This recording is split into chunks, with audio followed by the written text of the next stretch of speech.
Episode 44 लेकर आ गया urban cultivator का। ही अपने मन में बोलता है टेलीपैथिक मास्टर वो भी मेरे लिए आ रहा है, लेकिन वो मेरा कुछ बिगाड़ नहीं पाएगा क्योंकि मैं किलर लोग का किंग हूँ। चैन वहाँ पर जाते हुए बोलता है ये मुझसे भागने का कोशिश कर रहा है, चाहे ये लोगों के बीच जितना भी छिप जाए ये मेरे से छिप नहीं सकता है। फिर कुछ देर में वो उसके पास पहुंच जाता है और बोलता है हे मिस्टर ही, आखिरकार हम लोग मिल ही गए। ही बोलता है चैन क्या तुम भी मेंटल मास्टर हो? फिर वो अपने मन में बोलता है जितना भी मुझे इसके बारे में बताया गया था वो सब कुछ गलत है, ये ब्लडी और हॉन्ग सेक्टर एकदम बेकार है। चैन बोलता है तुम तो मुझे मारने वाले थे ना, लो मैं तुम्हारे सामने आकर बैठ गया हूँ। ही बोलता है चैन तुम हम जैसे किलर लोग को बहुत ही ज्यादा अंडर एस्टिमेट कर रहे हो। तभी एक लड़की चैन के पास जाके बोलती है हे हैंडसम, क्या तुम किसी का इंतजार कर रहे हो? कैसा रहेगा कि तुम मेरे साथ एक ड्रिंक करो? ही बोलता है चैन तुम यहाँ पर रहकर इसके साथ मजे करो और मैं यहाँ से चलता हूँ। फिर वो वहाँ से कूदक जाता है। वो लड़की बोलती है ये क्या हो रहा है, वो इतनी ऊपर से कैसे कूदक गया? चैन बोलता है तुम मेरे से बच नहीं पाओगे। फिर वो अपने फायर ड्रैगन से उसे घेर लेता है। ही बोलता है चैन मैं तुम्हें पहले ही ना बोला हूँ तुम मुझे पकड़ नहीं सकते हो। तभी चैन नीचे आता है, अचानक से उसे स्मोक घेर लेता है। चैन अपने मन में बोलता है ये ब्लैक स्मोक स्पेशल बनाया गया मेरे लिए,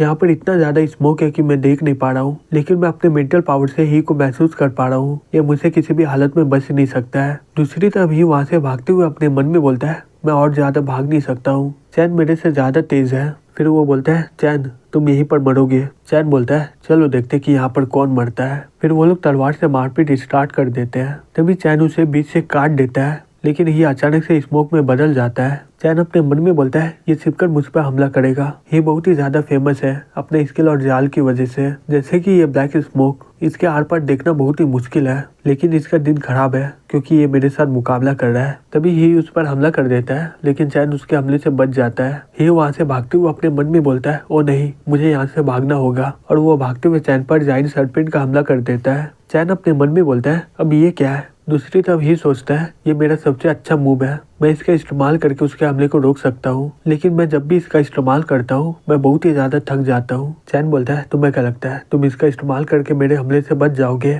फिर वो हमले से उन दोनों के एक साथ ही काट देता है। ही कांपते हुए बोलता है ये कैसे हो सकता है? चैन बोलता है अब मुझे नहीं लगता है कि कोई भी मुझे मारने का कोशिश करेगा। फिर हमें अगले सीन में दिखाया जाता है हॉन्ग सेक्टर के हेडक्वार्टर में। वो लोग ये खबर सुनकर बहुत ही ज्यादा घबरा जाते हैं और बोलते हैं चैन को मारने के लिए इंटरनेट में हमने जो भी पोस्ट किया है जल्दी से डिलीट करो। फिर उसके बाद किलर ऑर्गेनाइजेशन में एक नया रूल आया कि कोई भी चैन को नहीं मारेगा और जिस मिशन में चैन होगा वो काम करना ही नहीं है। फिर हमें अगले दिन लू मैंशन में दिखाया जाता है। चैन बोलता है जबकि यहाँ पर सब कुछ ठीक हो गया अब मुझे यहाँ से चलना चाहिए, ये लो ये मेरी तरफ से गिफ्ट है, ये पेंडेंट तुम्हें बचाएगा और जब भी तुम मुसीबत में पड़ोगी मुझे पता चल जाएगा। युंजय बोलती है तुम यहाँ से जाने के बाद कहाँ पर जाओगे? चैन बोलता है मैं यहाँ से जिंगलिंग यूनिवर्सिटी में जाऊंगा, वहाँ पर कोई मेरा इंतजार कर रहा है। युंजय अपने मन में बोलती है शायद ये उसे प्यार करता है। दूसरी तरफ चैन वहाँ से जाते हुए अपने मन में बोलता है अगर क्वांग नहीं होती तो मैं कल्टीवेशन वाला जर्नी स्टार्ट नहीं करता और पूरे 500 साल तक मैं राज नहीं कर पाता। फिर हमें अगले सीन में जिंगली यूनिवर्सिटी के स्टाफ ऑफिस में दिखाया जाता है। एक लड़की अपने मन में बोलती है सही में मैं बहुत ही ज्यादा अनलक्की हूँ, मैं ग्रेजुएट होकर मास्टर डिग्री ली हूँ और मैं इस यूनिवर्सिटी में पिछले 2 सालों से पढ़ा रही हूँ, फिर भी मेरा सैलरी इतना कम है। तभी एक लड़की आके बोलती है हे टीचर जी, क्या आपको पता है हमारे स्कूल ने हायर किया है एक प्रोफेसर को? एक लड़का बोलता है वो प्रोफेसर को बायोलॉजी पढ़ाने के लिए बोला गया है। वो लड़की बोलती है जितना मुझे प्रोफेसर के बारे में पता है वो जवान और बहुत ही ज्यादा सुंदर है और वो लोग पूरे यूनिवर्सिटी में एक नया कोर्स निकाल रहा है जिसका नाम है life science development of biomedicine. एक लड़का बोलता है स्पेशल कोर्स, वो भी यूनिवर्सिटी के सभी स्टूडेंट के लिए है। जियो अपने मन में बोलती है मैं फिर से अकेली हो गई। तभी एक आदमी आके बोलता है सभी लोग यहाँ पर मेरा बात सुनो, ये हमारे स्कूल का नया बायोलॉजी प्रोफेसर है, इनका नाम है प्रोफेसर चैन बैक्सियन। वहाँ के सर लोग बोलते हैं ये लड़का तो 20 साल का भी नहीं है और ये भी प्रोफेसर हो सकता है। एक लड़की बोलती है ये लड़का सही में बहुत ही ज्यादा हैंडसम है। जियो अपने मन में बोलती है ये लड़का का कुछ अलग ही बात है, मैं इसे पहली बार देखी हूँ फिर भी मुझे बहुत ही अलग लग रहा है। तभी हेडमास्टर बोलता है हे जियो, आज से तुम प्रोफेसर चैन की असिस्टेंट बनोगी, तुम इन्हें पूरा स्कूल घुमा देना। जियो बोलती है ठीक है। फिर जियो चैन की सेवा करने लग जाती है और बोलती है आपको कुछ और चाहिए क्या? तभी एक लड़की बोलती है हे प्रोफेसर चैन, तुम बहुत ही जवान हो, हमें विश्वास नहीं हो रहा है कि तुम प्रोफेसर हो, तुम कहाँ से हो, क्या तुम्हारा कोई गर्लफ्रेंड है क्या? जियो बोलती है हे लिन तुम क्या कर रही हो? चैन बोलता है कोई बात नहीं, मैं सुझाव से हूँ और मेरा कोई गर्लफ्रेंड नहीं है। लिन बोलती है वो ऐसी बात है। जीव बोलती है प्रोफेसर चैन चलिए मैं आपको आपका ऑफिस ही दिखा देती हूँ। फिर वो उसके ऑफिस में जाकर देखते तो बहुत ही ज्यादा शॉक्ड हो जाती है और अपने मन में बोलती है ये तो हेड मास्टर के ऑफिस से भी बहुत बड़ा है। फिर वो बोलती है हे प्रोफेसर चैन आपका हर वीक में एक क्लास होगा। अब जो भी करेंगी यूनिवर्सिटी आपको कुछ बोलेगा नहीं। आप पोस्ट ग्रेजुएट स्टूडेंट को भी पढ़ा सकते हो, लैब का इस्तेमाल करके रिसर्च भी कर सकते हो। फिर वो अपने मन में बोलती है ये सब तो स्कॉलर लोग को मिलता है ना, जो प्रोफेसर लोग बहुत ही ज्यादा पढ़ाकू होते हैं या फिर उसके बाद बहुत ही ज्यादा नॉलेज या वो बहुत ही ज्यादा फेमस होता है। चैन बोलता है हाँ मुझे पता है। फिर वो अपने मन में बोलता है मैं महसूस कर सकता हूँ जो मैंने जेड क्वांग को दिया था वो अभी इसके पास ही है और वो यही यूनिवर्सिटी में है। मेरा पास 2 बॉडी स्ट्रेंथनिंग पिल है वो अभी सीक्रेट बेस में रखा हुआ है और उसके ऊपर बहुत सारे साइंटिस्ट रिसर्च कर रहे हैं। वो लोग इसका इस्तेमाल करके बहुत सारा कॉपी बनाएगा इसका और ये डिस्कवरी से पूरी सोसाइटी में तहलका मच जाएगा। हालांकि क्वांग का फैमिली का बिजनेस फार्मास्यूटिकल कंपनी है, वो पक्का ये कोर्स लेगी और मैं इस मौके का इस्तेमाल करके एक्सपेरिमेंट करूंगा टेक्नोलॉजी और कल्टीवेशन को कॉम्बिनेशन करने के लिए और मुझे कुछ बायोलॉजी स्टूडेंट में कुछ अच्छा स्टूडेंट मिल भी जा सकता है। बाहर में खबर फैल जाता है कि एक प्रोफेसर आया हुआ है जो 20 साल से बहुत ही ज्यादा कम है और वो बहुत ही ज्यादा हैंडसम भी है। तभी जियो बाहर आके देखती है और बोलती है यहाँ पर इतने सारे लोग क्यों है। तभी सभी लोग उसके पास जाके बोलते हैं हे जियो क्या तुम्हें पता है कि प्रोफेसर चैन कौन है, क्या वो प्रोफेसर सही में बहुत ही ज्यादा सुंदर है क्या। जियो बोलते हैं प्रोफेसर चैन को लाइफ साइंस के बारे में बहुत ही ज्यादा नॉलेज है और वो पहले मिलिट्री का भी साथ दिया है। तभी एक आदमी हंसते हुए आ जाता है और बोलता है सही में तुम बहुत ही जवान हो, तुम सभी का बात आराम से मान लेती हो। वो प्रोफेसर बहुत ही ज्यादा जवान है, वो जितना भी पढ़ ले वो इतना ज्यादा नॉलेज गेन ही नहीं कर सकता है। प्रेसिडेंट अपने मन में बोलता है ये चैन बैक्सी और मेरे सामने कुछ भी नहीं है। जियो सोचती है मुझे नहीं लगता कि चैन को इतना नॉलेज होगा, पता नहीं ये कैसे प्रोफेसर बन गया, क्या ये यहाँ पर फेमस होने के लिए आया हुआ है क्या।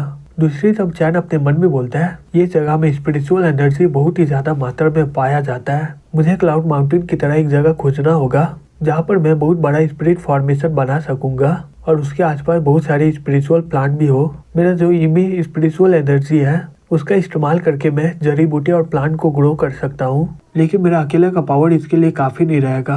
हाँ मुझे याद है मुझे एक फॉर्मूला मिला था जिससे स्पिरिचुअल जड़ी बूटी बहुत ही जल्दी बढ़ते हैं। हालांकि मैं सभी टेक्निक का इस्तेमाल करके समय को कम कर सकता हूँ, जैसे कि मैं 10 साल जड़ी बूटी को 1000 साल में बना सकता हूँ, तभी इसमें बहुत ही ज्यादा समय लग जा रहा है और इसका इस्तेमाल करने के लिए मुझे हाई लेवल का टेक्नोलॉजी की जरूरत होगी। पता नहीं अभी के समय में बायो टेक्नोलॉजी कितना अच्छा है, जैसे मुझे चाहिए होगा वैसा नहीं हुआ तो मैं उसे अपग्रेड करूंगा। क्या मैं कुछ स्टूडेंट को ट्रेन करके मेरी मदद करने के लिए लगा दूं।